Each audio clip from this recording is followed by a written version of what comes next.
పంట రుణం చెల్లించేందుకు దొంగ నోట్లు ఇచ్చారట. ఇది ఇంకా దారుణం.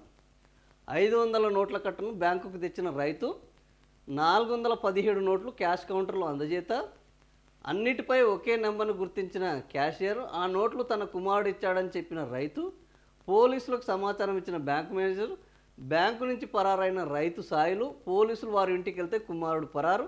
నిజామాబాద్ జిల్లా వర్నిలో ఘటన. చివరికి రైతు ఏ పరిస్థితికి వచ్చిందంటే దొంగ నోట్లతోటి పంట రుణం చెల్లించే పరిస్థితికి వచ్చాడు. సో ఇది ఎందుకు అనంటే రైతు రుణాలను మొత్తం మాఫీ చేశాము అని రేవంత్ రెడ్డి చాలా గొప్పగా చెప్పుకుంటున్నాడు. ఏడికి పోయినా ఈ దేశంలో రైతు రుణాలను మాఫీ ఇంత పెద్ద ఎత్తున మాఫీ చేసిన ఏకైక ప్రభుత్వం ఎవరన్నా ఉన్నారు అంటే అది కాంగ్రెస్ ప్రభుత్వం, అది రేవంత్ రెడ్డి నాయకత్వంలోని ప్రభుత్వము అని చెప్పుకుంటున్నారు. మరి ఇక్కడ ఏం జరిగింది అంటే రైతు రుణాన్ని చెల్లిస్తే ఈ రైతు రుణాన్ని చెల్లించడానికి దొంగ నోట్లను తీసుకువెళ్ళే పరిస్థితికి ఒక రైతు ఎందుకు వచ్చాడు అనే చర్చ జరుగుతుంది 100%. ఈరోజు రైతులు ఏ పరిస్థితికి వచ్చారంటే రుణాన్ని చెల్లించలేరు, ఆ రుణాన్ని చెల్లించడానికి కూడా మార్గం లేక దొంగ నోట్ల వైపు, అంటే ఇది నిజంగా తెలిసి జరిగిందా తెలియక జరిగిందా అనేది పక్కన పెడితే, ఇది నిజామాబాద్ జిల్లాలో ఇది తెలిసి జరిగిందా తెలియక మొత్తం 2,08,000 రుణం, ₹1,00,000 ఉన్నది, ₹1,00,000 లోపు ఉన్న వాళ్ళది, ₹1,00,000 కంటే ఎక్కువ ఉన్న వాళ్ళది, రుణాలు ఉన్న వాళ్ళందరిది ఆయన మాఫీ చేయడం మొదలు పెడితే ఈ 2,00,000 రుణం ఉన్నది ఇప్పుడు 2 ఏళ్ళైంది వచ్చి, మరి ఈయనది మాత్రము కాలేదు. కెనరా బ్యాంకుకి వెళ్ళాడు. సో ఇంత డబ్బు ఎలా వచ్చిందని రైతులు ప్రశ్నించగా చాలా రోజులుగా పెండింగ్లో ఉన్న వ్యవసాయ రుణాన్ని చెల్లించాలంటూ తన కుమారుడు తనకు డబ్బు ఇచ్చాడని చెప్పారు. దీనిపై బ్రాంచ్ మేనేజర్లు పోలీసులకు ఫిర్యాదు చేయగా వారు వచ్చేలోగానే రైతు సాయిలు బ్యాంకు నుంచి తప్పించుకున్నాడు. మరోవైపు పోలీసులు సాయిల్ కొడుకు కోసం అతని ఇంటికి వెళ్ళగా అతను కూడా అప్పటికే పరారయ్యాడు.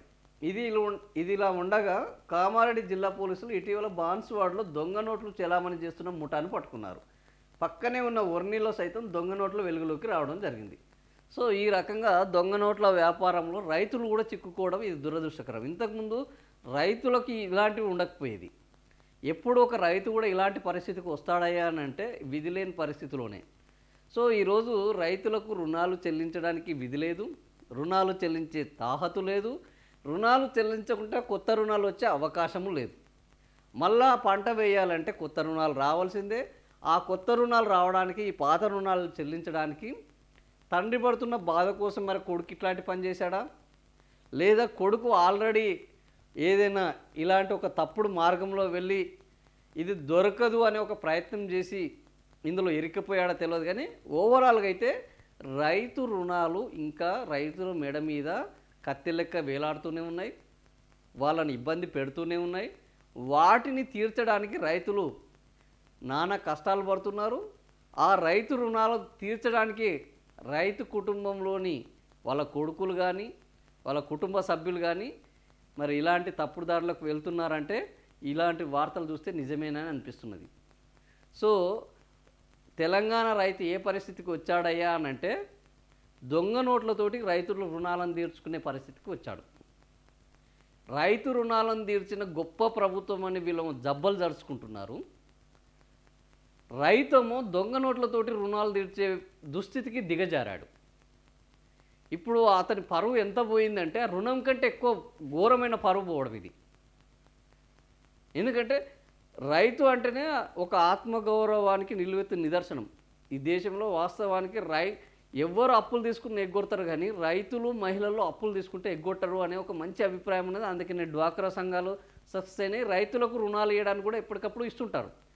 రుణం చెల్లించకపోతే 2 సార్లు అడిగితే ఆయన పురుగుల మంది తాగి చచ్చిపోతాడు తప్ప ఆ ఆత్మగౌరవం కోసము ఏది పరిశ్రమలో ఐపీలు పెట్టినట్టు పెద్ద పెద్ద వ్యాపారులు దొంగలు తప్పించుకుంటున్నట్టు రాయితీలను ఇచ్చి తప్పించుకుంటున్నట్టు తప్పించుకోడు. మా బాధను తీర్చడానికి ప్రభుత్వాన్ని అడుగుతాడు, లేదా పొలంలోకి వెళ్ళి మందు తాగుతాడు తప్ప ఈ మాటలు పడే తీరు రైతుకు ఉండదు. అలాంటి పరిస్థితుల్లో రైతులు ఇట్లా దొంగ నోట్లను ఆశ్రయించే పరిస్థితికి వచ్చింది అని అంటే అందరు రైతులు కాదు. సో అందరు రైతులు ఇది చేయరు.